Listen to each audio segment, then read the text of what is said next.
Les voyages de Malika. Malika a 6 ans. C'est une petite fille brune aux cheveux bouclés. Elle a des frères et des sœurs, mais elle ne joue pas avec eux. D'ailleurs, elle ne parle pas. Elle regarde de ses grands yeux noirs, des yeux pour tout voir. Rien ne lui échappe, elle observe. Personne ne se méfie d'elle.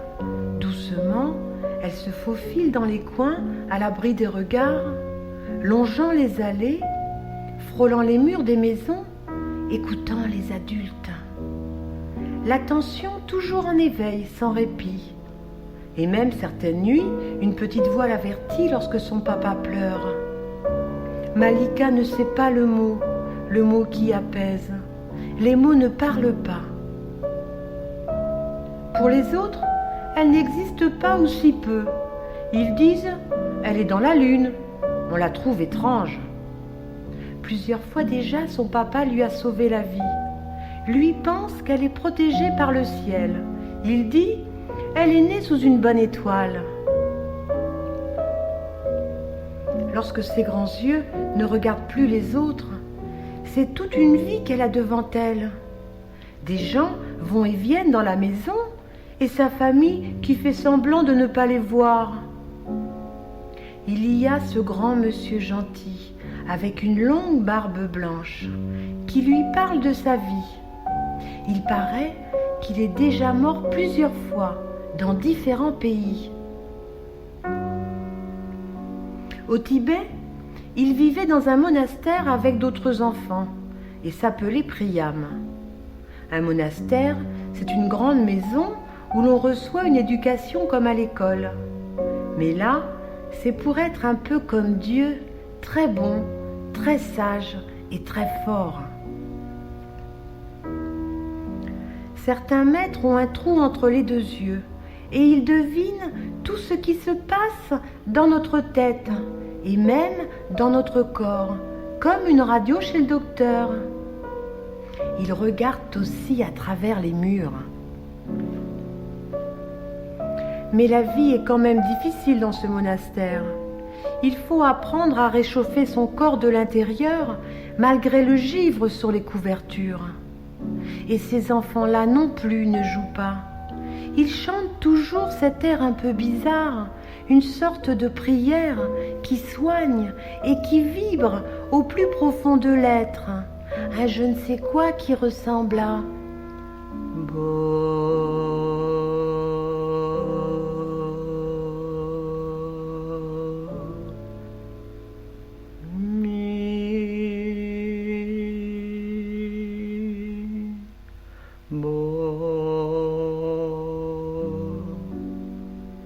chant sourd et puissant qui lentement se fond dans l'univers. Ils communiquent aussi avec les arbres par la pensée, les écoutent respirer et puisent leur énergie de ces vieux sages de la forêt. Un jour, Priam me dit qu'il est venu dans ma maison pour m'aider, que je l'ai déjà connu bien avant de naître du ventre de maman, ailleurs, dans un autre lieu. Mes cheveux étaient longs et lisses, mes yeux en amande, et mon teint couleur gris cendre. Mon nom était Kaliam, et lui, il était mon enfant, il était mon amour. Aujourd'hui, je suis une petite fille et il m'aide à grandir. Priam, lui, aime que je sois dans ma tête et dit souvent « Malika, le monde n'est pas celui que l'on voit avec nos yeux, c'est celui que l'on regarde avec son cœur. Et dans mon cœur à moi, je sens bien qu'il m'aime. » C'est dans ces moments-là où l'on parle en silence que je lui demande « Et toi, tu connais la lune? Veux-tu m'y emmener ?» Doucement, ferme les yeux. Et je vole dans le ciel bleu marine. Les étoiles sont bien différentes de celles que je vois le soir dans ma chambre. Ce sont des petits points rouges qui passent très vite sur mon corps lorsque je m'amuse dans le ciel à faire des galipettes, surprise de ma légèreté. C'est un peu comme ces hommes dans les fusées. On dit qu'ils sont en apesanteur. Et vous ne savez pas. Mais il y a des gens là-haut dans la lune. Oh non, ils ne sont pas comme nous. Ils vivent dans le sol, avec des lumières très blanches qui sortent de tous les murs. Et ces êtres non plus ne parlent pas avec des mots.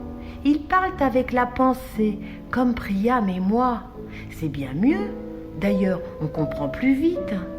Les gens d'ici les prendraient pour des fous ou des demi-dieux.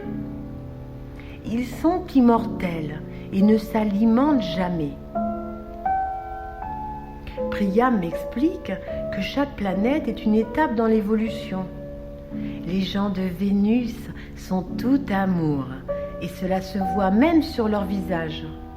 Les gens de Mars sont durs, ils semblent terribles. J'en ai vu des comme ça dans un livre d'enfants.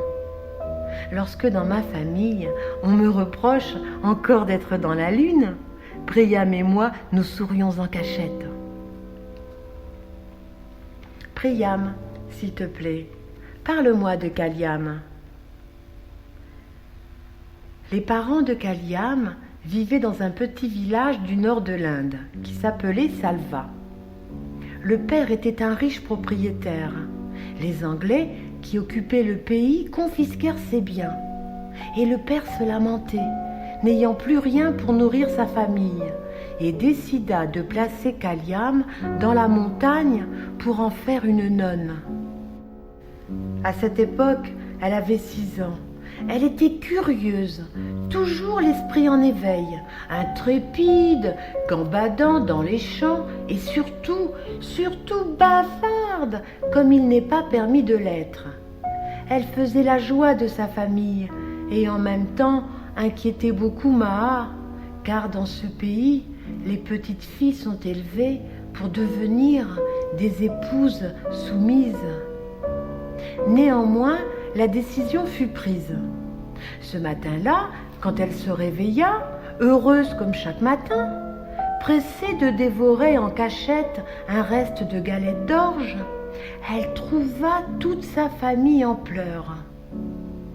Elle partit avec Paha, juchée sur le dos du vieil âne, qui semblait lui aussi comprendre que plus rien ne serait jamais pareil. Jamais plus elle ne soufflerait dans ses grandes oreilles pour lui raconter ses secrets, ce qui parfois le chatouillait et l'agaçait.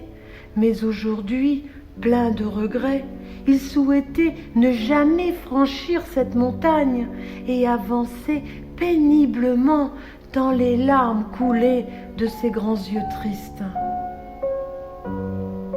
Malika écoutait attentivement quand une douleur terrible envahit sa tête. Les souvenirs remontaient à sa conscience, et la voix entrecoupée de gros sanglots, elle s'écria « Mon vieil ami, mon âne chéri !» Malika se souvient. Quelques fragments de sa vie passée lui reviennent quand elle était Kaliam. Est-il besoin d'autres explications? Non, elle se reconnaît de l'intérieur.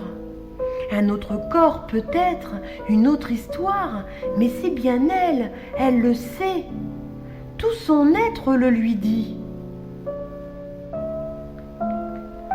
Paha, Kaliam et l'âne, après 3 jours de pénible montée dans des chemins rocailleux, de nuits passées à même le sol, dans des huttes vétustes, abandonnées par des ermites de passage, atteignirent enfin cette grande demeure, isolée, tout en haut de la montagne. Paha, ému, s'en est allé très vite, sans se retourner, afin de cacher son chagrin. Une nonne, la supérieure, accueille Kaliam et lui explique les règles de la communauté. « Ma petite fille, il faut que tu saches qu'ici, nous essayons de vivre en bonne intelligence. Et tu dois, comme chacune de nous, te plier à la discipline de cet établissement et aux lois instituées. C'est-à-dire se lever dès l'aube, participer à toutes les tâches ménagères, se rendre chaque jour à la source à 1 kilomètre d'ici avec tes compagnes et des seaux, participer à la cuisine et bien entendu cultiver le potager, s'occuper des animaux, traire les yaks et nourrir la volaille. Et surtout le plus important dans ce monastère, ma petite fille, est de respecter la règle première, l'interdiction de parler. Kaliam, tant elle était affaiblie par le voyage, ne sut que réclamer timidement un endroit pour dormir. Le lendemain, le bruit assourdissant d'une cloche la réveille. Elle ne sait plus très bien où elle se trouve et sa conversation avec la supérieure lui revient en découvrant cette pièce austère dont le plafond est si haut et les murs de pierre si froids, avec pour simple couche une natte ajourée et une pauvre couverture usée par les années. Mais chut, chut! Des pas précipités dans le couloir. Une fillette apparaît, lui présente une robe de bure toute rapiécée et sans lui parler, lui fait signe de la suivre. Elles pénétrèrent dans une immense salle où Kaliam prit son premier repas avec des femmes qu'elle ne connaîtra jamais, les yeux dans l'oubli, la bouche sans voix, le corps absent. Premier repas, première journée, quelle importance! Les autres jours furent semblables. Kaliam, après quelques vaines tentatives de prise de contact, se tut à tout jamais. Oubliant l'extérieur, elle prit possession de son être.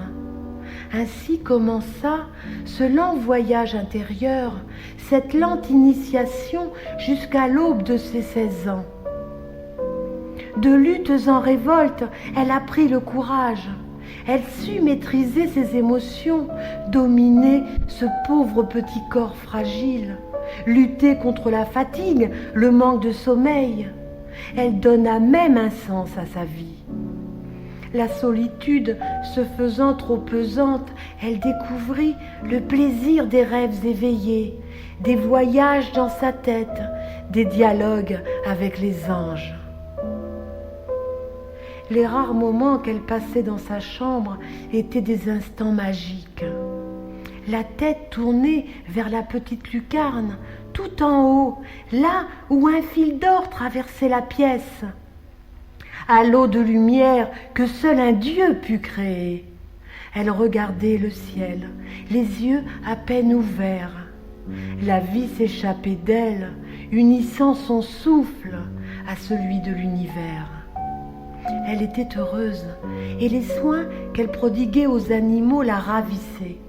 Peu à peu, elle apprit à installer une attelle à la patte luxée d'une poule, à panser les plaies des yaks, à poser ses petites mains sur leur corps pour favoriser la guérison. Elle devint le vétérinaire de la communauté et certains jours le médecin des nonnes. On lui permit l'accès à la bibliothèque, aux vieux livres poussiéreux qu'elle déchiffrait péniblement, aidée par une vieille nonne qui, eu égard à son grand âge et à sa ténacité, obtint de lui enseigner les rudiments de la lecture et de l'écriture. Elle eut l'autorisation de parcourir la montagne à la recherche de plantes médicinales pour la préparation d'onguents, d'essence, d'huile de moutarde dont elle s'enduisait le corps pour se protéger du froid, de tisanes miraculeuses pour tous les petits maux et dont la saveur l'émerveillait. Une nuit, elle fit un rêve étrange. Vêtue d'une robe blanche, elle courait dans les champs, une couronne de fleurs dans les cheveux, et s'écorcha à un jeune arbuste sauvage. De sa main égratignée, quelques gouttes de sang brillèrent au soleil, là, juste au bout de l'annulaire, qu'elle contempla un bref instant, avant de poser sa main sur sa poitrine. L'eau limpide de la source, malgré tous ses efforts, ne put effacer cette petite tache rouge sur son cœur. À la naissance du jour, les yeux baignés de sommeil, elle se précipita, comme chaque matin, afin de saluer les animaux, ses tendres amis. Il régnait une sourde agitation dans ce petit univers qu'elle ressentit immédiatement, sans en comprendre la raison. Elle découvrit près du poulailler un être qui ressemblait à son passé, un homme à moitié mort qu'elle crut reconnaître. Était-ce pas? Elle s'accrocha désespérément à la cloche pour ameuter le monastère. Quelle apparition pour cette fillette! Il était pâle, démuni sur sa couche, le corps juvénile, les cheveux dorés défaits, et une infinie tendresse, comme une aura, un voile de lumière enveloppait tout son être. Il était presque irréel. Elle le nomma Païn. C'était un homme comme Pa, mais plus jeune, bien différent des gens du pays, quelqu'un venu d'ailleurs. Il était brûlant de fièvre. Kaliam passait des heures à éponger son front avec un linge humide, à humecter ses lèvres, à le nourrir lentement, cuillère après cuillère, d'une bouillie pas trop épaisse, mélange de céréales et de lait. Il criait dans son sommeil et semblait se battre contre des démons, cela dans un langage inconnu de Kaliam. Celle-ci ne quittait pas son chevet, découvrant cet homme qui lui semblait déjà si familier, fascinée par ce visage torturé dont chaque expression l'attendrissait. La supérieure, gênée par cet envoyé du ciel, encouragea sa petite sauvageonne à lui donner les premiers soins. Elle estimait qu'elle ne ferait jamais une nonne de cette jeune fille incapable de s'intégrer à cette vie de recueillement et de pénitence. Kaliam, comme une petite mère, le regardait étonné, ému. Il était grave et tendre, adulte et enfant. Le cœur gonflé d'une infinie tendresse, elle se surprenait de ses élans nouveaux, de ses sensations étranges, de l'infinie douceur en sa présence. Lui, qu'elle connaissait à peine, elle le devinait, elle le ressentait comme une puissance vibratoire dans chaque parcelle de son être. Il était beau, fragile, douloureux. Elle l'aimait sans comprendre, elle l'aimait sans connaître l'amour. Retrouvant l'autre d'elle-même, elle existait enfin, pleinement, formant avec lui l'être unifié, l'être absolu. Lui la regardait avec tant d'amour, regard qui enveloppe, qui étreint. Regard profond, désespéré de celui qui sait l'instant magique, cet ultime moment de la rencontre où tout est dit. Regard qui se cherche, regard qui se grave à jamais, qui s'attache désespérément par crainte inexpliquée de se perdre un jour. Ils eurent des instants, et puis d'autres encore. Pulsion désespérée par cet espoir retrouvé, enlacement déchirant, violent, corps assoiffés. Dans ce vertige insoupçonné, repu d'amour, son ventre grossissait. À quelque temps de là, naquit Priam.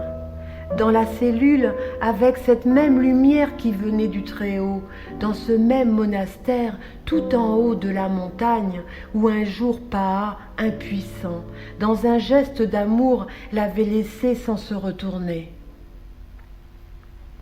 Kaliam et Païn empruntèrent ce même chemin escarpé qui un jour les avait conduits dans ce monastère qu'ils quittaient aujourd'hui ensemble, émus, avec pour seul trésor le fruit de leur amour. Ils s'installèrent dans un village d'une haute vallée non loin de là. Kaliam, dans ses étreintes, apprit de Païn quelques mots de français. Elle était jeune et vigoureuse, insouciante et si aimante que son tendre amant ne put lui confier les pensées qui l'oppressaient, revoir un jour sa famille, son pays. Ces inquiétudes ne purent échapper à la jeune fille dont l'intuition était sa nature même. Tant et si bien qu'un matin, les yeux rougis, elle le pria de s'en aller. Il pleura, hurla dans ses sanglots qu'il ne pouvait les abandonner. Mais dans un geste ultime d'amour et d'abnégation, elle lui confia Priam et lui dit doucement « Grâce à vous, mon cœur s'est ouvert au sentiment le plus beau, le plus pur. J'essaierai de le transmettre à chaque être ici-bas, je retourne au monastère. » Païne emporta son fils et elle ne les revit jamais. Sur le chemin, le tonnerre gronda dans sa tête, l'horreur gonflait ses tempes et ça lui faisait mal. Elle sentait son sang glacer ses veines, la douleur envahir son être. Elle marcha plusieurs heures, les yeux hagards, dans une direction opposée à celle du monastère. Puis un cri inhumain, irréel, déchirant la terre se fit entendre, celui de Kaliam. Elle perdit connaissance. Seuls les arbres, les fleurs, les oiseaux s'en souviennent encore aujourd'hui. Instant à jamais gravé dans leur cœur, dans la mémoire même de ce pays, de son pays. Ô Dieu, comme il serait doux parfois de mourir. Lorsque Kaliam reprit conscience, le visage sans expression, elle regarda autour d'elle, désespérée encore d'être là.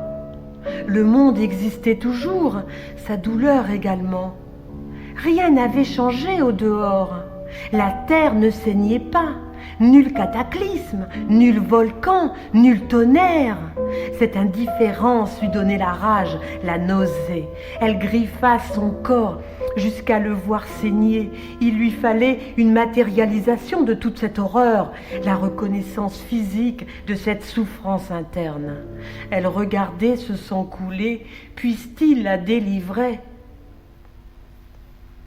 Ainsi commença la nouvelle vie de Kaliam, une vie d'errance. Telle une somnambule, elle avançait lentement, le regard tourné vers son passé. Elle était la même, mais une autre, plus grave, morcelée comme amputée d'elle-même. Allant ici et là, prenant des chemins de traverse, des sentiers à peine entrevus, se dirigeant nulle part. Elle était sale et fatiguée, déjà usée de cette si longue jeunesse. Non alimentée, épuisée, elle s'endormit. Quelques jours plus tard, ses yeux s'entr'ouvrirent sur un vieil homme décharné, aux pommettes saillantes, le corps noueux, les cheveux longs en broussailles et une barbe comme tressée par les années. Pour seul vêtement, noué sur ses hanches, un foulard de fil blanc. Doucement, il l'alimentait, lui faisant reprendre les forces nécessaires à sa guérison. Docilement, elle se laissait faire, regardant ce curieux petit homme qui déjà l'intriguait. Il y avait dans ce visage des yeux d'une profondeur et d'une bonté sans limite, comme si toute la beauté du monde s'était concentrée là, sur ces deux points brillants de lumière. Il parlait peu, mais ce qu'il disait était d'une simplicité et d'une véracité qui la transportait, dont tout son être s'imprégnait. Elle ingérait cette nourriture, cette substance mentale qui en elle se transformait en force de vie, en énergie pure. Elle était fascinée et lui posait plein de questions auxquelles il ne répondait pas immédiatement, car lui seul décidait du moment de la rencontre. Dans ces instants d'échange, toujours de la même façon, il s'asseyait en tailleur, prenait un temps, les yeux fermés, comme s'il était en pleine méditation, puis tournait lentement son visage vers elle et lui disait avec une infinie douceur: « Je suis heureux de te retrouver. Avec quelle question es-tu là aujourd'hui sur ce long chemin de ton évolution ?» Elle était émue par tant de tendresse, par cet amour absolu qui lui manifestait. Parfois, elle se sentait quelqu'un d'important, digne d'intérêt, puisqu'un être si bon, si élevé l'aimait. Il la reconstruisait, la préparait à renaître. Elle se réconciliait simplement avec elle-même. Il lui apprit la non-culpabilité en défaisant tous les systèmes de pensée qui la nourrissaient. Il lui permit d'appréhender autrement le religieux, non pas en suivant les règles d'une communauté, mais en reconnaissant Dieu à l'intérieur d'elle-même. Swami lui disait: « Tu es la création de Dieu, tu es donc une partie de Dieu, alors tu es Dieu. Oui, Dieu, le Tout-Puissant, cet être bon et merveilleux, mais tu ne le sais pas. Souviens-toi, tout est dans tout. » Il lui permit ainsi d'ouvrir une première porte sur l'infini. Elle devint son élève. Il lui apprit à développer le pouvoir de guérison qui sommeillait en elle. Il lui fit redécouvrir l'énergie qui passait à travers son corps, ses mains, tout son être, l'énergie bienfaitrice, l'énergie spirituelle. Son enseignement devenait de plus en plus intensif, comme si le maître Swami, tel était son nom, était poussé, pressé de terminer son initiation. Elle comprit progressivement qu'il avait accès à la connaissance universelle, comme un grand livre invisible ouvert, qu'il pouvait consulter à tout moment en se mettant dans un état particulier de grande réceptivité, où son champ de conscience s'élargissait à un tel niveau de dépassement de lui-même, là où le temps n'existe plus. Il pouvait ainsi voyager dans l'histoire de l'humanité ou dans celle d'une personne, dans ce qui est pour nous son passé, son présent ou son avenir. Pendant ces brefs moments de liberté, Kaliam se promenait tout autour de leur humble demeure faite de branchages. Pour se distraire, elle ramassait des petits cailloux aux couleurs chatoyantes et aux formes particulières qu'elle posait sur le toit de la hutte, les uns près des autres en guirlandes. Elle en rejetait un si au hasard de ses découvertes, certains autres lui plaisaient davantage. Elle en voulait 22. Ce nombre s'était imposé à elle et cela lui plaisait bien. Sa décision fut prise, elle en aurait 22, pas un de plus. Elle les regardait souvent, les prenait dans sa main un par un pour s'en imprégner. Elle regardait leurs formes, leurs couleurs, certaines marbrures, certains motifs semblables à des fleurs, des visages, des symboles qui apparaissaient et qui l'amusaient. Elle finit par bien les connaître. Elle les lançait pour voir comment ils retomberaient. Elle fut émerveillée lorsqu'elle s'aperçut qu'il développait son intuition, sa faculté de voir ce qu'elle n'avait jamais vu, de deviner ce qu'elle n'avait pas connu. Les yeux à peine ouverts, des images défilaient devant elle qu'elle ne comprenait pas toujours et qui parfois lui faisaient peur. Elle en fit part à Swami, qui, nullement surpris et plein de douceur, lui sourit, ce qu'elle interpréta comme un signe d'encouragement. Ces visions l'enchantaient, mais elle n'en comprenait pas toujours le sens. Elle jaillissait en présence de ces petits cailloux et envahissait complètement son champ de vision. Elle se déconnectait de toute autre réalité. Elle classa ces cailloux par famille, décida que chaque couleur aurait sa signification propre en relation avec la nature et les 4 éléments, l'eau, l'air, la terre, le feu. Que chaque symbole serait un des grands principes de la vie et représenterait l'évolution de l'être et les événements qui s'y rattachent. Que chaque personnage aurait une identité féminine ou masculine avec une distinction selon sa place dans la famille ou dans la société. Elle créa ainsi un jeu de développement de l'intuition, un jeu subtil de perception extrasensorielle. Son enseignement se poursuivait. Son maître n'était pas toujours sérieux. Il jouait avec elle à un jeu de cache-cache et de vol d'oiseaux. Cela amusait beaucoup Kaliam. Elle s'asseyait à ses côtés, devait se relaxer et fixer sa pensée sur « Je veux trouver Swami, être là où il se trouve en ce moment ». C'était très agréable. Ils laissaient leur corps dans la hutte et elle voyageait dans d'autres espaces pour le retrouver.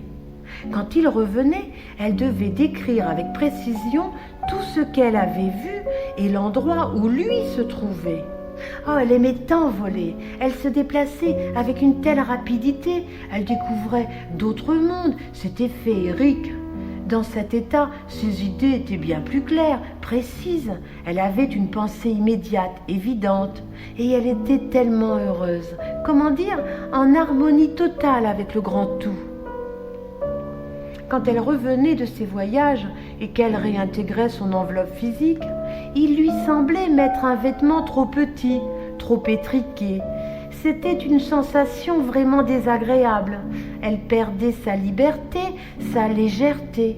Elle avait à ce moment précis une conscience très forte du corps limité. Tout est dans tout. Cette phrase revenait inlassablement, virevoltait, dansait dans sa tête. Pourquoi privilégier et valoriser l'envol de l'esprit, ses possibilités, ses capacités, et fuir le corps et sa raison d'être, faire de l'un le beau, le pur, le divin, et l'autre l'étriqué, l'inférieur. L'un et l'autre, dans un temps donné, sont ensemble réunis. Tout est dans tout. Si je deviens infirme, que je doive ramper pour avancer, mon corps se transforme, mes bras sont plus puissants, mon identité n'est plus la même, ma vision du monde est de moi-même différente, mon esprit se transforme également. Il y a donc dans mon corps ce qu'il y a dans mon esprit, et vice-versa. Il y a dans l'inférieur ce qu'il y a dans le supérieur, dans le bas, le haut. Tout est dans tout. Alors, elle regarde son corps, ce corps qui s'est développé, transformé à son insu, ce corps qu'elle n'a même pas vu grandir, ce corps qu'elle a négligé, nié, meurtri.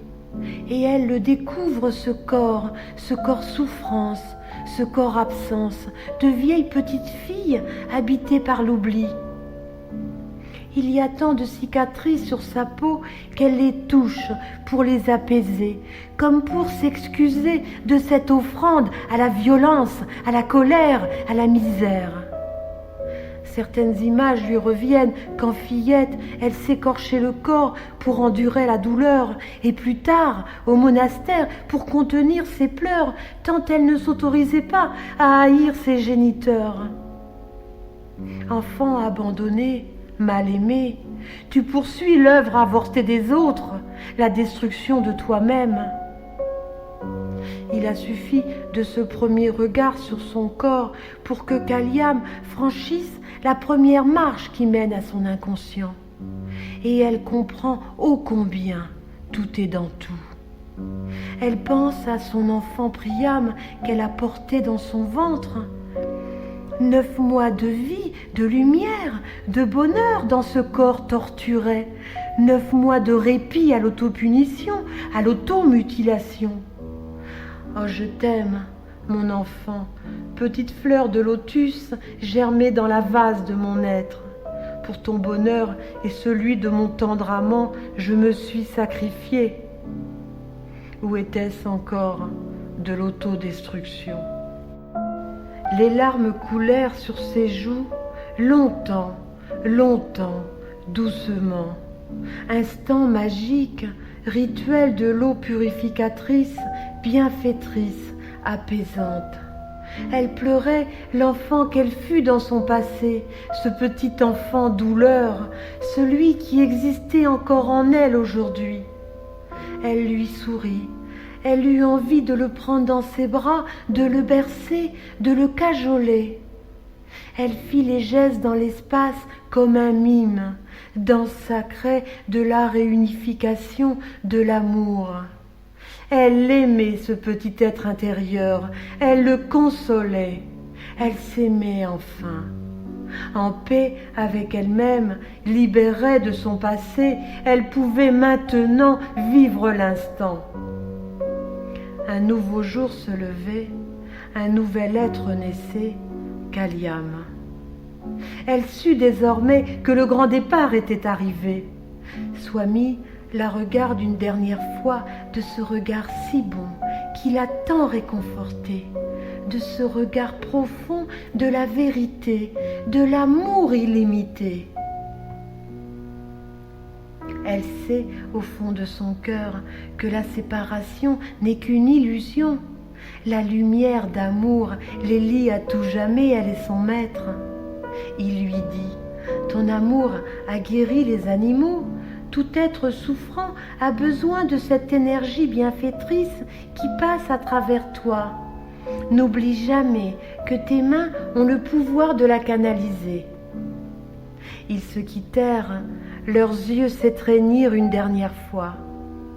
Elle partit sur le sentier de sa vie, s'arrêtant de village en village pour aider par sa vision, pour soulager de ses mains, jusqu'au jour où une petite voix intérieure lui dit : tu es arrivé. Là est ta demeure. Là est l'endroit propice à ton devenir. C'était juste en bas de l'Himalaya, dans un petit hameau où nombre de gens faisaient une halte avant de repartir faire du négoce dans une grande ville. Des échanges de toutes sortes, céréales, tissages, vanneries.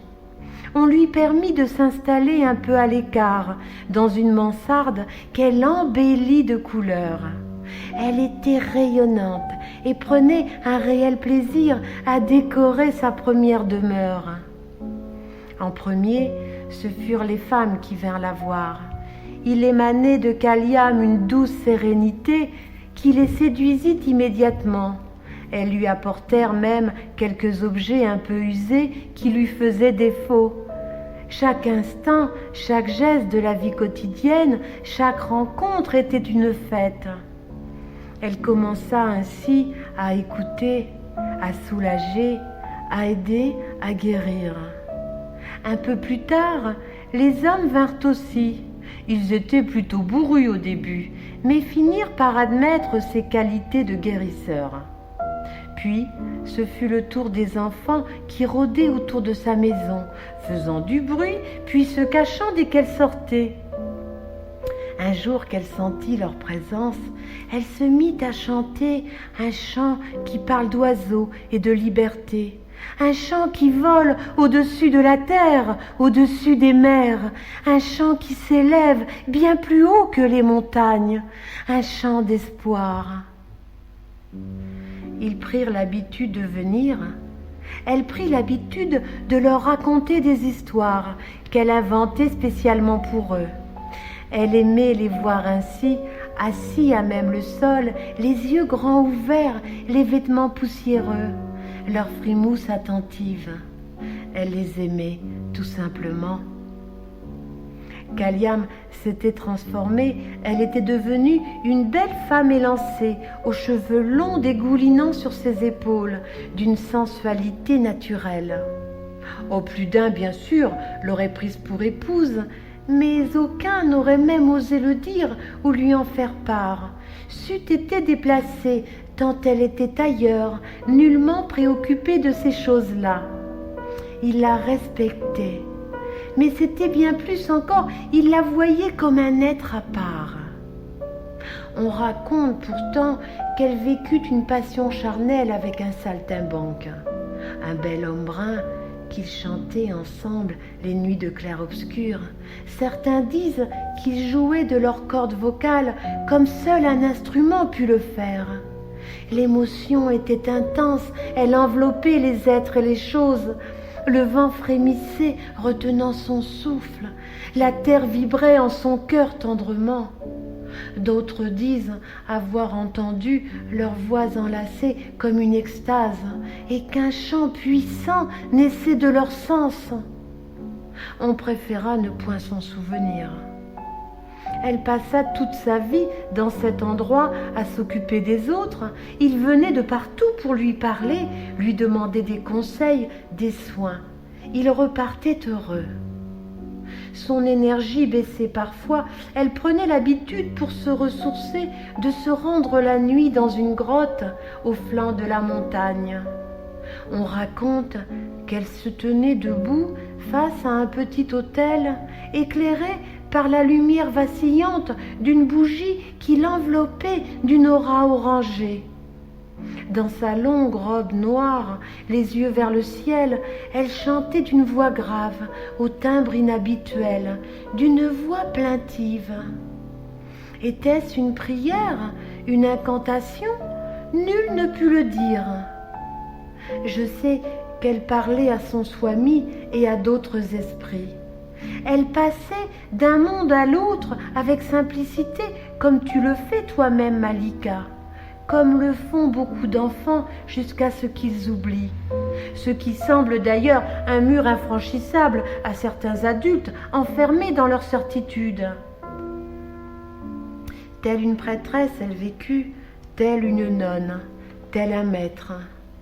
Elle était bonne et généreuse, belle et douce. Elle faisait l'admiration de tous et tous l'aimaient. Voici celle que tu fus, Malika, voici celle que tu fus, Kaliam, mais je crois que tu l'as déjà compris.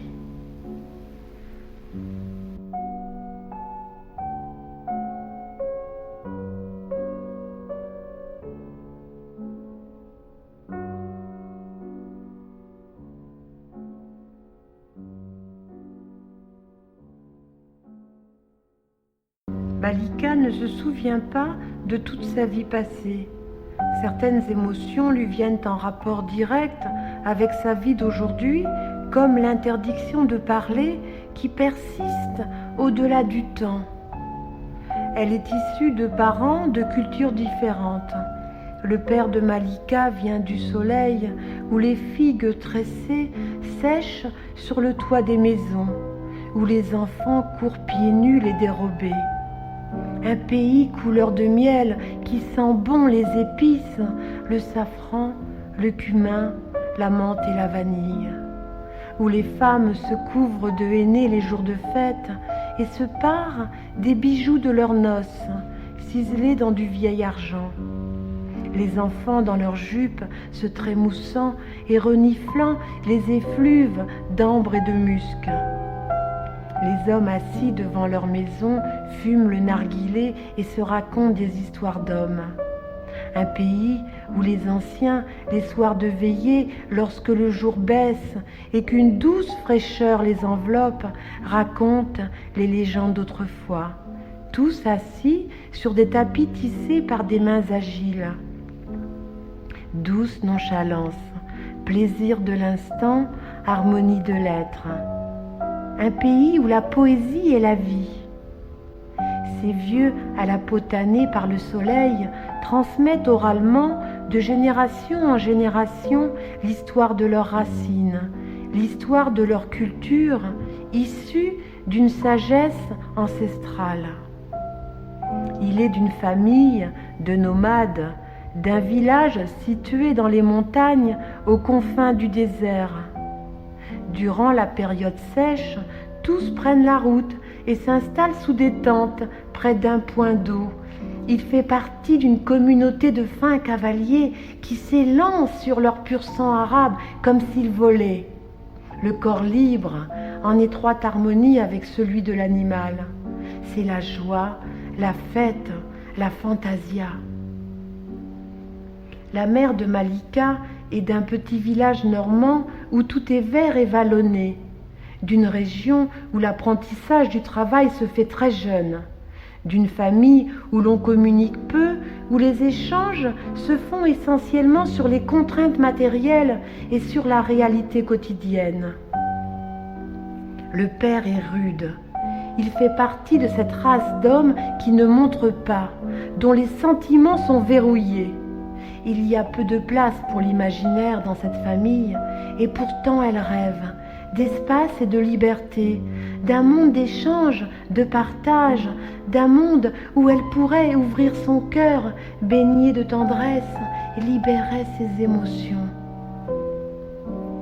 Le père et la mère de Malika se rencontrent au carrefour de leur destinée, à ce croisement de l'amour où parviennent ceux qui sont prêts à donner. Il leur fallut beaucoup de patience et de lutte pour se faire accepter de leur famille et de la société. Un couple mixte dérange. Malika grandit dans cette famille entourée de frères et de sœurs. Sa difficulté de langage s'exprime de façon particulière. Parfois, elle comprend ce qu'on lui demande, mais elle n'a pas envie de répondre, car cela perturbe ses pensées intérieures, ses relations avec elle-même. À d'autres moments, elle veut parler, mais ne comprend pas la question. Alors, elle dit oui quand il faut dire non, et tous la regardent étonnés. Elle voudrait tant leur faire plaisir, mais elle n'y parvient pas. Souvent, elle se répète une phrase dans sa tête, puis la récite. Le résultat est décevant. Ils ne comprennent pas le lien direct avec la discussion. Ils sont idiots quand même. Bien sûr qu'il n'y a pas de lien. Elle adore les enfants. Elle aime les regarder jouer, les entendre rire. Pour cela, elle se cache et les observe de loin.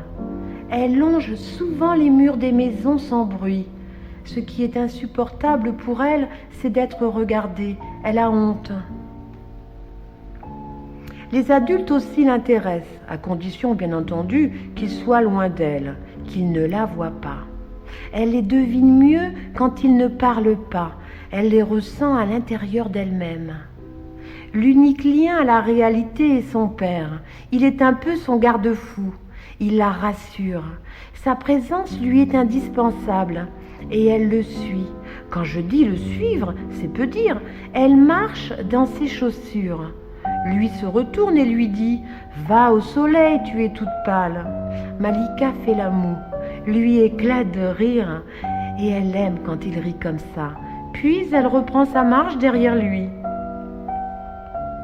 La première séparation fut douloureuse, celle de l'école maternelle à 4 ans.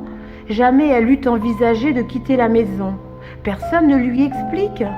Il l'accompagne, lui dit qu'elle est grande maintenant comme ses sœurs. Il lui promet de venir la chercher à la sortie des classes. Elle est sûre qu'il ne reviendra plus. Toute sa petite enfance, elle vit avec cette crainte d'être abandonnée par son père. Ce premier jour de la rentrée est une catastrophe. Une petite fille se moque de sa peau et lui dit « Tu as glissé sur du savon noir ». Elle ne comprend pas le sens de cette phrase. Cependant, elle sait que c'est méchant et de tout son désespoir, elle la frappe. Colère de la maîtresse, demande d'explication, Malika est muette. Elle veut se justifier. Elle s'écoute désespérément et ne s'entend pas parler. Aucun son ne veut sortir de sa bouche. Dans sa tête, pourtant, tout va très vite. Hélas, les mots ne suivent pas. Elle est punie. Sa scolarité sera à jamais douloureuse. Ce qu'elle a à apprendre de la vie, elle sait que l'école ne pourra jamais le lui enseigner. Elle fuit ce monde, s'échappe dans sa tête. Plus tard, elle trouve un refuge, un endroit propice à ses rêves. Près d'un petit bois, tout en haut d'une colline, elle reste là. Le temps s'est évanoui. Elle regarde le ciel. À la maison vient souvent un ami de la famille, un prêtre catholique. Lui ne lui fait pas peur. Il l'emmène dans son église, l'assoit sur l'autel, lui raconte sa religion et lui montre les objets de messe, l'encensoir avec son odeur âpre, les calices étincelants. Il lui raconte Jésus. Elle l'écoute pensive. Elle découvre également des icônes de la Vierge et de l'Enfant. Elle est émerveillée de tant de douceur. Elle se découvre une passion pour les vitraux et marche la tête en l'air pour les regarder. C'est un livre d'images et de lumière pour les enfants, une œuvre dictée par une main éclairée. Celui qu'elle préfère semble représenter Dieu. Il a l'index pointé sur elle. Malika pense qu'il veut lui parler, lui dire quelque chose. Peut-être que lui non plus ne trouve pas ces mots. L'école lui paraît un peu plus agréable. Elle fait de la peinture sur verre. La maîtresse la félicite. Malika regarde l'objet. Il n'est pas éclairé de cette lueur d'église. C'est une grande déception. Plus tard, dans chaque toile, dans chaque peintre, elle cherchera cette même lumière. Et elle la trouvera chez Rembrandt. Son univers se referme de plus en plus. Elle n'a pas d'amis. Les efforts qu'elle fait pour parler l'épuisent. Elle prend conscience de sa différence. Tout est compliqué pour elle. Sa santé est plutôt bonne, mais elle est sujette aux accidents. La nourriture est un problème. Elle ne peut s'alimenter par crainte d'absorber des insectes invisibles aux autres. Et la nuit, elle ne parvient pas à s'endormir parce qu'elle sent des présences. Et puis, dans le noir, des ombres blanches s'agitent. Le papier du mur est en mouvance. Il y a le décor de la chambre sur un plan et un autre décor se superpose. C'est épuisant d'être attentif à toute cette agitation. Elle comprend qu'il est difficile de vivre toute une vie. Alors, elle s'imagine en petite vieille. C'est une image qui la rassure, la réconforte d'entrevoir enfin le bout de son chemin. Elle apprend néanmoins à lire et à écrire. Les livres ne l'intéressent pas. Par contre, elle commence à écrire ses pensées, la perception qu'elle a des autres. Elle cache ses écrits dans la cave. Un autre endroit qui est à elle et qu'elle arrange, qu'elle décore. Elle s'installe un hôtel comme à l'église. Mais bientôt, ses habitudes viennent empoisonner sa vie. Des rites s'installent où elle fait les mêmes gestes, toujours de la même façon, dans le même ordre. Il en est pareil de sa façon de se préparer, de ranger ses affaires, de se laver, de se coucher avec les draps pliés selon une règle précise. Quand le système est désorganisé, une angoisse massive envahit tout son être. Elle devient une bulle qui va se dissoudre, s'évaporer. D'où une vigilance constante, une attention à toute épreuve. Elle aime chanter, car sa voix parvient clairement à son oreille. Elle se sent exister, elle sent sa respiration, son souffle, son corps vit. Elle a des visions, prévoit des situations à venir. Elle ne veut plus penser, ne plus sentir, ne plus regarder. Elle se sent coupable, comme si le fait de voir influence le cours des événements. Elle se sent responsable et souffre de se sentir si différente. Elle décide donc de faire seule l'apprentissage de la normalité. Elle commence par les gens, décide de jouer le rôle de quelqu'un qui parle, fait quelques tentatives infructueuses, puis parvient à faire illusion. Elle a une copine d'ailleurs, dont personne ne veut. Il la trouve sale et elle a des poux. D'une certaine façon, elles se ressemblent toutes les deux. Elles unissent leur solitude. La deuxième étape est de brouiller les images qu'elle est seule à voir et qui lui donnent l'air d'être dans la lune. Pour cela, elle met au point une technique de balayage. Dès que ses visions surgissent, elle visualise un mouvement d'essuie-glace. Le plus dur au début est de les repérer, elle en a tellement l'habitude. Elle parvient cependant à les limiter. Sa mère est une femme très active. Elle travaille, s'occupe de la maison et des enfants. Malika l'écoute se déplacer, ses talons faisant clic-clac sur le carrelage, et elle devine ce qu'elle fait, ce qu'elle pense. C'est elle qui lui a transmis le plaisir des fleurs, le goût des belles choses, la sensibilité. Elle apprend à ses enfants l'attention aux autres, le respect de la souffrance. Plus tard, ils choisiront tous des métiers de relation et d'aide. Malika n'ose pas lui parler de ses visions et pourtant elle pense qu'elle aussi a les yeux. Pourquoi ? Parce qu'elle s'agite beaucoup, tout comme Malika qui, pour lutter contre ces images, est obligée de se dépenser physiquement. Pour cela, elle entreprend des sports d'endurance qui la laissent épuisée, sans énergie disponible pour le mental. Elle tient cela de sa mère, nul doute. Avec le sport, pourtant, elle eut une expérience qui la fit revenir dans sa tête. Elle vécut ce que l'on nomme le second souffle, le dépassement de ses propres limites. Et cela lui donna la certitude des capacités insoupçonnées de l'être. Pour la première fois, elle se demanda si ses dons n'étaient pas de la même nature, un pouvoir du mental. Elle grandit avec des périodes de rémission quant à ses visions.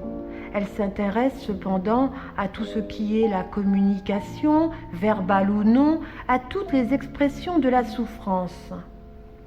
Les visions reviennent avec plus d'intensité. Le moment est venu de les affronter. Elles surviennent dans des maisons qui gardent en mémoire l'intensité du souvenir. Parfois, ce peut être une pièce, un objet. Les demeures, elles portent bien leur nom, gardent en leur cœur des liens que le temps ne peut détruire. Pour Malika, ce ne sont pas des havres de paix, elles sont habitées.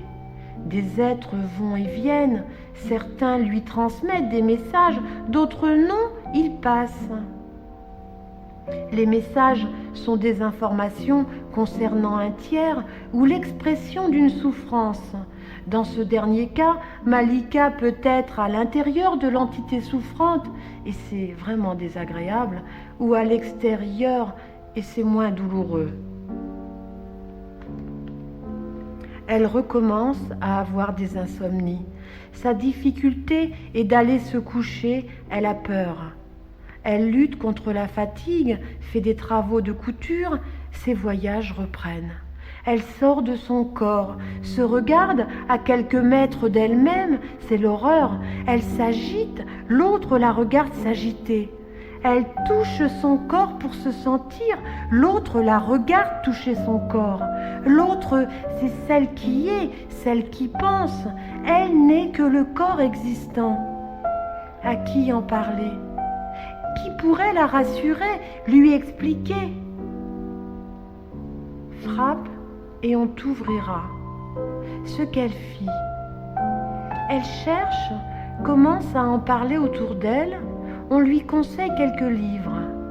L'un d'entre eux est une découverte, une porte qui s'ouvre, une lueur, un espoir, la magie des mots, l'écriture exaltante, le lien, la reconnaissance de l'autre, l'autre l'inconnu. Il relate son expérience, elle se retrouve. S'il existe, jamais plus elle ne sera seule. Elle le cherche, le trouve. Il lui apprend tout d'abord à refaire le chemin inverse, à retrouver la nature sensible de Malika enfant. Elle devient son élève. 3 années où elle fait l'apprentissage de capacités illimitées. Elle expérimente, développe, affine son intuition. Ses voyages ne se font plus jamais dans la douleur. Elle quitte son corps à la vitesse de la pensée. Elle va là où sa curiosité la porte. Elle découvre ce que l'école ne peut enseigner. des espaces où le langage est universel, où l'intelligence est amour. Aujourd'hui encore, elle garde un sentiment très pur pour cet homme, sa première grande rencontre avec un être à part, un être les yeux tournés vers le ciel. À la sortie de l'adolescence, de sa rencontre avec un jeune homme, naît une petite fille. Ils se séparent. C'est elle qui eut la garde de l'enfant cette fois. À Léa, elle apprend le plaisir des rêves éveillés. La petite se laisse transporter par le magique, par l'esprit supérieur. Pour elle, le désir, la pensée crée la réalité. Son envol est mental. Un peu plus tard, Malika rencontre un homme, un bel homme brun. Il est musicien. Ils chantent ensemble et leur sensualité est presque indécente. Elle fait sa vie avec lui. Chaque jour est une noce, chaque instant une union. Ils pensent que leur rencontre est une bénédiction, un soleil sur le chemin, une étoile, un signe du destin. Je vais vous raconter cette histoire. Un petit flocon de neige, pâle, transparent, fragile, éphémère, virevolte dans un espace solitaire, craignant les ouragans et la folie du vent, cherchant un lieu rassurant où poser sa détresse. Un homme vient, le pas pressé, l'œil mélancolie. Le petit flocon en oublie son agonie. Ému, se pose sur sa main nue, et l'homme lui sourit. Le cœur est un mystère, l'homme et le petit flocon s'aimèrent. Et le Dieu de l'amour en fut attendri, il en fit une femme, l'homme en fit son épouse. Ils prennent soin de leur amour pour qu'ils grandissent jusqu'à toucher le cœur du monde. Une nuit, dans son lit, une voix qu'elle entend, le temps de l'instant l'appelle. C'est une voix douce et belle, une musique à son oreille. Cette voix s'exprime dans un vieux français. Elle le nomme son ami retrouvé et lui dédie ce texte que voici. Lorsque dans le silence de mes nuits, ta voix douce mélodie peigne d'amour mon cœur et me remplit de douceur. Tu es mon ami retrouvé, tu es l'ange de l'éternité. Lorsque je te sens si près de moi que ta lumière transporte ma foi, ta main tendrement sur mes cheveux, je suis l'enfant chéri de Dieu. Tu es mon ami retrouvé, tu es l'ange de l'éternité. Si, dans les méandres de la vie, dans mes guerres je t'oublie, certains signes me montrent le chemin et me rappellent à mon ange gardien. Tu es mon ami retrouvé, tu es l'ange de l'éternité. J'aime ton souffle à mon oreille, tes mots d'amour qui m'émerveillent. Message puissant de simplicité, je prends mon envol vers la liberté. Tu es mon ami retrouvé, tu es l'ange de l'éternité. Cet ami retrouvé, est-ce son ange gardien, l'autre moitié d'elle-même? Oh, qu'importe. Pourquoi le soleil, le ciel, la mer? Pourquoi? Pour notre plus grand bonheur. Elle a aussi Priam. Il veille sur elle, l'a aidée à grandir, à guider son éveil. Malika garde des contacts avec lui. Il lui suffit de l'appeler et il vient. Oh, bien sûr, s'il n'est pas pris ailleurs. Vous savez, les esprits sont très occupés. Nous aident, nous insufflent des conseils que nous prenons pour des intuitions. Aide les nouveaux arrivants à franchir toutes les étapes de l'au-delà. Installe des signes sur notre route pour nous éviter de trop grandes souffrances et nous indique le meilleur chemin pour notre réalisation. Ils ont bien d'autres tâches encore. Demandez en votre cœur, écoutez. Lorsque le silence en vous se fait entendre, tendez votre oreille. Écoutez de l'intérieur. Écoutez-les, ils ont des choses à vous dire. Priam, s'il te plaît, parle-moi de Païne. Païne emporte son fils. Il prend le chemin du retour. Il serre son enfant tout contre son cœur. Il s'éloigne de l'Inde. Des pensées se bousculent dans sa tête. Il ne comprend pas les événements de ces derniers mois. L'image de Kaliam s'impose à lui. Il revoit son doux visage, sa peau peinte d'épices. Une douce sensation mêlée de douleur l'anéantit. Quoi de plus beau que la rencontre de l'amour? Quoi de plus horrible que la fin de celui-ci? Il déroule sa vie sur le papier de sa mémoire. Puisse-t-il en faire une lecture éclairée, comprendre ce labyrinthe dans lequel il se trouve et sortir de cet enfermement? Il se souvient. Il quitte sa famille et ses études de lettres, ne supporte plus ce cocon familial, cette vie matérialiste. Il est à un âge où des questions fondamentales perturbent ses nuits. La vie, l'être et l'univers, la pensée. Il se cherche. Il découvre chez un ami un livre écrit par une femme qui a parcouru l'Inde et le Tibet à pied ou à dos de mulet. Ce récit le bouleverse. La lecture terminée, il décide de partir. Son père s'y oppose violemment. Sa seule philosophie est le travail. Le dialogue se meurt, la mère intervient, statu quo. Le voyage serait de 6 mois, l'argent limité. Au retour, il ne serait plus jamais question de ces balivernes. Les études reprendraient. Celui que Kaliam appela Païne partit sur les traces d'une femme, la première qui entreprit ce long voyage. Était-ce un signe du destin? Le voyage est long et difficile. Il s'arrête de ci, de là. Voici Bénarès. C'est l'aube. Une lumière arc-en-ciel brumeuse enveloppe le Gange. Des petites bougies offertes, éclairées sur leurs vases de fleurs, voguent au gré du courant. La ville est endormie. Il y a lui et cette lumière, lui et cet instant. Il reste là. L'eau scintille. Comme ces femmes, belles et fières, l'eau se pare de lueurs étincelantes. Quelques mèches, or et argent, scintillantes, coiffent sa chevelure. Cette eau sacrée, c'est bien le pouvoir de sa magie. Lui est envoûté. Tous viennent la voir et elle s'offre. Les religieux, les mains jointes en offrande, la prennent délicatement pour leurs ablutions. Dans l'eau du Gange, on lave son corps et on purifie son esprit.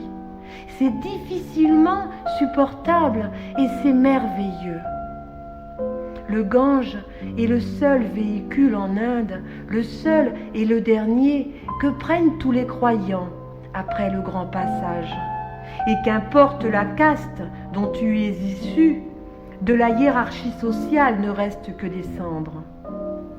Païne est dans un tourbillon d'émotions et son regard ne sera plus jamais le même. Il découvre l'architecture contrastée, hindoue, islamique et les influences diverses à travers la beauté des œuvres anciennes, des temples, des stupas, des sculptures religieuses, tout ce que l'Inde offre à nos yeux et qui nous sensibilise à la beauté, à la puissance créatrice de l'homme. Il découvre le Taj Mahal et c'est le choc. Ce mausolée s'élève de toute sa blancheur au reflet nacré. Il est le vestige d'un amour qui vainquit le temps au-delà de la mort. L'empereur Shah Jahan le fit construire pour son épouse tant aimée, Mumta, quand elle mourut. La légende raconte qu'il passa 9 années de sa vie dans son palais, le regard tourné vers le Taj Mahal, jusqu'à ce qu'il pût enfin la rejoindre. Païn ne peut plus quitter ce lieu, il est fasciné. Des effluves d'amour envahissent tout son être. Il perd le fil de sa vie. Il en oublie son existence. Ce monument de marbre rosé devient sa seule réalité. Il ne côtoie plus les brahmanes, les intouchables l'ignorent. Il vit de mendicité pour se nourrir un peu. Il est sale et poussiéreux. Il ira jusqu'à fumer cette herbe séchée qui embrume le cerveau et qui le maintient dans un état second de douce béatitude. Et cela dure ainsi un temps certain, dont il n'a plus la moindre notion. Un jour, des gens de passage, des Français de son milieu, ou plutôt de celui dont il faisait partie, le toisent. Tant de mépris transperce son âme, tant de violence le sort de sa torpeur. Il se regarde, se découvre, il est meurtri. Alors il part un peu plus haut vers le nord, à la recherche de lui-même, espérant trouver un lieu de paix dans un de ces monastères tout en haut de la montagne. Et c'est là qu'il trouve Kaliam. De retour en France, plus rien ne sera jamais pareil. On ne peut se défaire comme cela de l'Inde, cette grande mère vous tient dans son sein. Pour sa famille, le petit Priam est la preuve vivante de la folie de leur fils. Un peu plus tard, Païn repart avec son enfant à la recherche de leur vrai pays, celui du cœur. Ils cherchent Kaliam, mais en vain. Ils passeront tous deux leur vie dans ce pays au-delà de la montagne, le Tibet. Priam vit dans un monastère, il sera l'un des plus fervents religieux de cette communauté.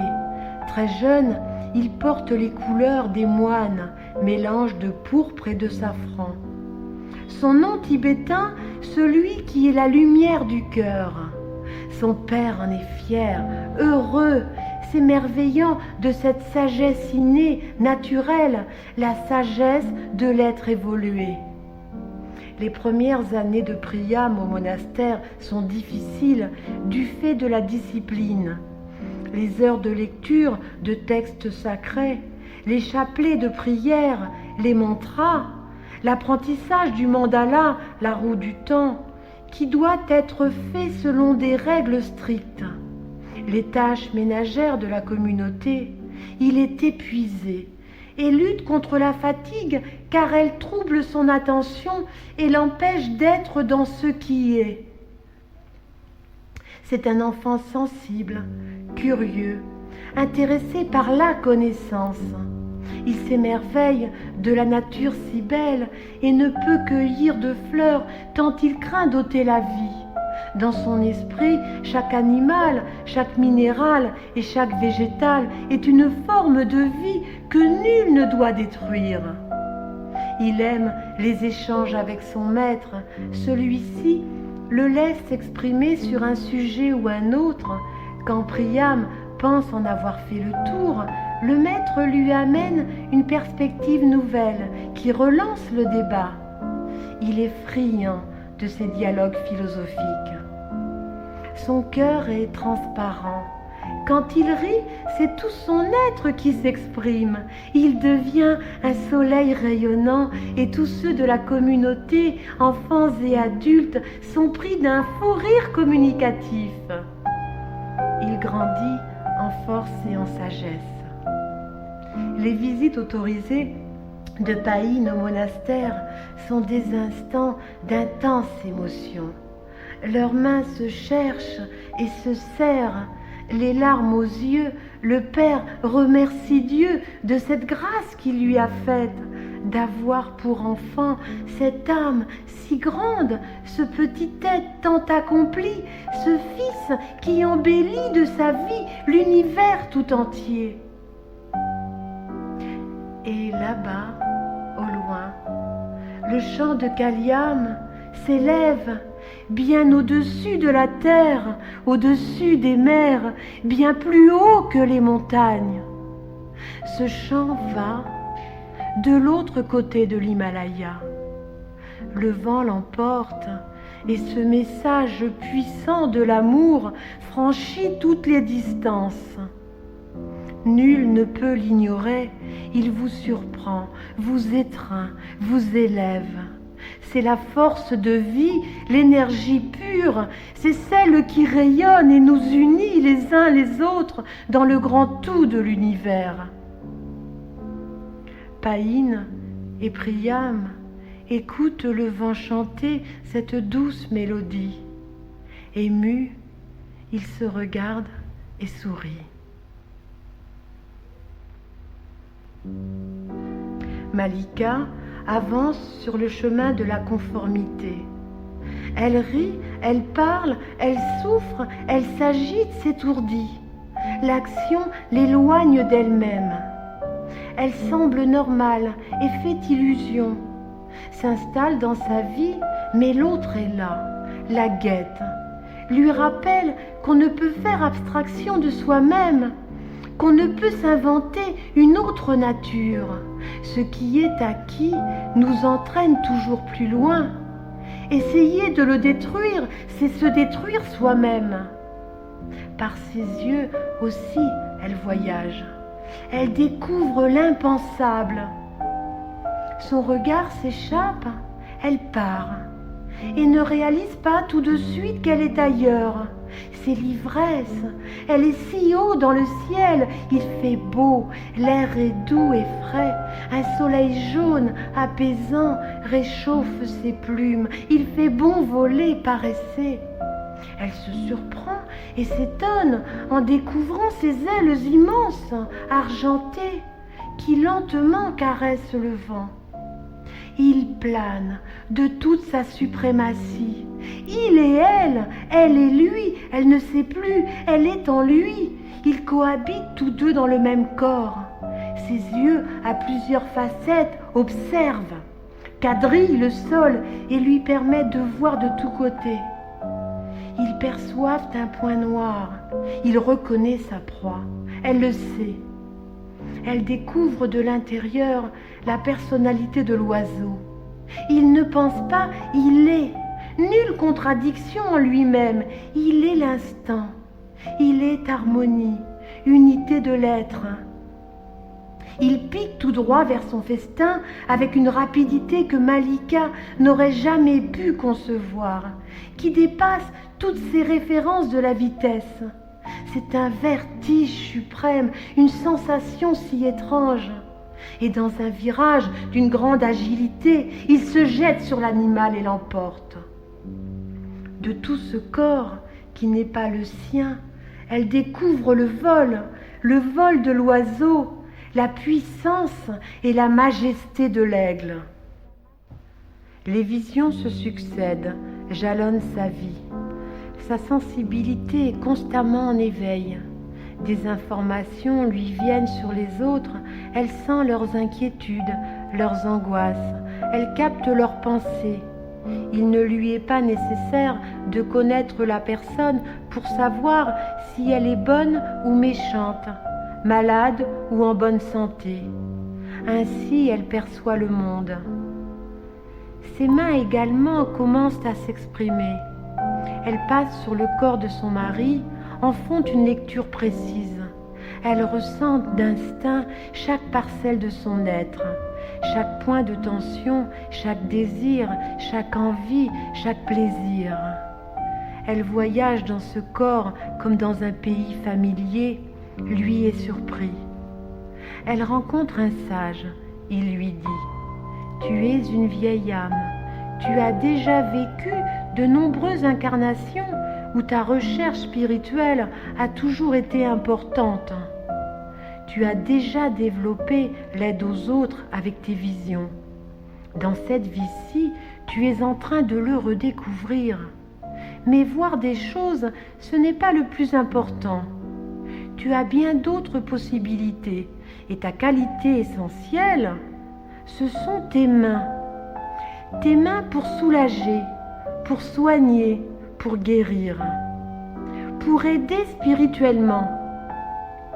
C'est ta capacité à canaliser toute cette énergie qui passe en toi qu'il te faut mettre au service des autres. Comme s'il entendait le questionnement intérieur de Malika, il ajoute « Non, tu n'as pas à apprendre. Tu connais déjà tout cela pour l'avoir déjà expérimenté. Il te suffit de le faire. Tout est déjà là en toi. » Elle est troublée, émue. Cet homme semble la connaître si bien. Il se dégage de lui tant de sagesse, de bonté, de générosité. Elle se sent enveloppée d'un amour sécurisant, d'une tendresse maternelle. Chaque mot qu'il prononce, chaque phrase a un goût de miel, une force tranquille, celle de la vérité. Elle passera des jours, des semaines dans un état de malaise intérieur. Elle est bouleversée, déstabilisée par ce message. Elle se sent au bord d'un précipice, comme si tout allait basculer. Tout ce qu'elle avait péniblement installé, structuré, mis en place dans sa vie pour se rassurer. Aller vers l'inconnu, découvrir encore d'autres capacités enfouies en elle, ou bien continuer, pour sa sécurité mentale, à faire et refaire les mêmes choses, les mêmes gestes. C'est une décision difficile à prendre, un nouvel engagement. La guérison spirituelle est une notion abstraite et personne ne lui a enseigné comment s'y prendre. Cependant, au fond d'elle-même, elle sent bien que cette voie est la sienne. Elle regarde ses mains qu'elle ne connaît pas vraiment, ses mains qui savent caresser, aimer, frapper, menacer, ses mains habiles pour le dessin, la peinture, ses mains qui parlent, qui trouvent les gestes pour s'exprimer, mais aussi ses mains contrariées, maladroites, oubliées, toutes deux si belles, si douces, si sensibles, si proches et si lointaines, ouvrières et poétesses, toutes deux si différentes, si indépendantes et si semblables, si unies quand elles sont jointes en prière, en offrande. Ses mains peuvent guérir, et elle, Malika, l'ignorait. Elle se souvient quand elle voyait des gens souffrir et qu'elle se sentait impuissante. De toute sa rage, les mains levées vers les cieux, elle suppliait « Ô Dieu, il doit bien exister un moyen pour les soulager, les guérir. » Malika commence à pratiquer sur ses proches. Elle retrouve des gestes qui lui viennent du plus profond d'elle-même. Elle fait le vide, se laisse guider par ses expériences acquises dans d'autres existences. Elle place sa main à proximité du corps et fixe sa pensée sur la guérison. Une lumière blanche apparaît, une colonne immense, lumineuse, verticale qui vient du ciel, de l'infini. Cette lumière énergie vibre avec un mouvement continu et circulaire et traverse la main de Malika pour baigner le corps et la personne soignée. Malika comprend qu'elle sert de lien, de contact entre l'autre et le ciel. Elle agit ainsi. De plus en plus souvent, elle voit l'intérieur du corps. Il est tout en couleur, clair ou foncé, selon l'état de santé. Noir si l'organe est déficient ou manquant. Elle perçoit les tensions physiques qui empêchent l'énergie de circuler normalement. Elle est émerveillée. Parfois des êtres descendent dans cette colonne. s'active sur le corps souffrant avec des gestes rapides et précis. Il l'entoure d'un voile transparent, le soulève lentement à 1 mètre environ du corps physique et procède à des soins par des pressions attentives de leurs mains. Il donne parfois quelques directives à Malika, des conseils pour sa pratique. Elle est surprise car la communication est claire, le langage est immédiat. Il capte parfaitement ses pensées. Lorsqu'une inquiétude la gagne, il la rassure. Une fois leur travail fait, ces médecins du ciel repartent par le canal de lumière. Ainsi, Malika continue son chemin sur les traces de Kaliam. Elle pense à tous ces enfants qui souffrent de leurs différences, à ce chemin long et solitaire qui est le leur comme le sien. Quelques larmes glissent sur ses joues. Elle regarde en haut et le ciel est là, si près d'elle. Elle tend les bras, sourit, le ciel est dans ses mains. Elle est heureuse. Elle se voit dans une école où elle enseigne aux enfants. Le ciel et la terre sont éloignés d'une distance égale à l'idée qu'on en a. Et elle regarde le ciel. Un matin, en hiver, une petite fille fut jetée sur la terre. Elle chercha nuit et jour, dans son cœur solitaire, le chemin du retour. Sur un petit nuage bleu se trouve sa maison, entre la terre et les cieux. De voyage en rêverie, elle découvrit enfin le secret de la vie.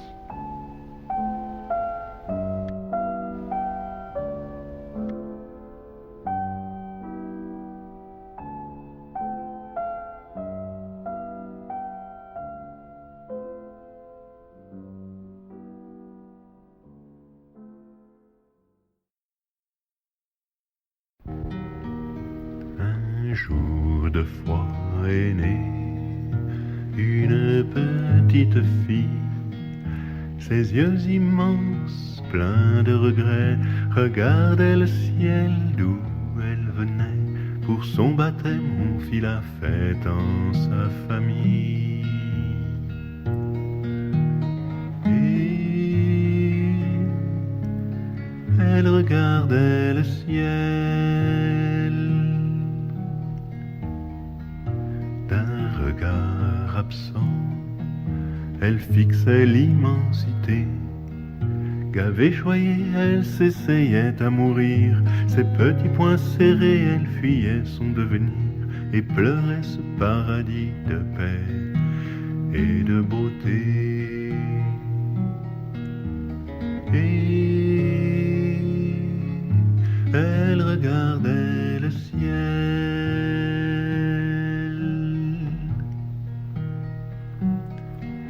Elle apprenait, s'éveillait parmi les siens, mais les mots sur sa bouche restaient muets. Ses yeux ouverts sur la vie et ses secrets la guidaient pas à pas vers son destin. Et elle regardait le ciel. Était-elle Malika au carrefour de la folie? Elle savait le langage des animaux, des arbres, des fleurs et des ruisseaux. Tout son être écoutait et priait dans la nuit. Et elle regardait le ciel.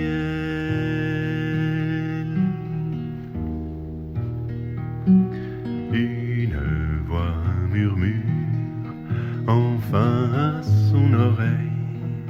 Un être de lumière la guidait en secret. Dialogue entre le ciel et la terre retrouvée, heureuse enfin sur le long chemin de son éveil. Et elle regardait le ciel.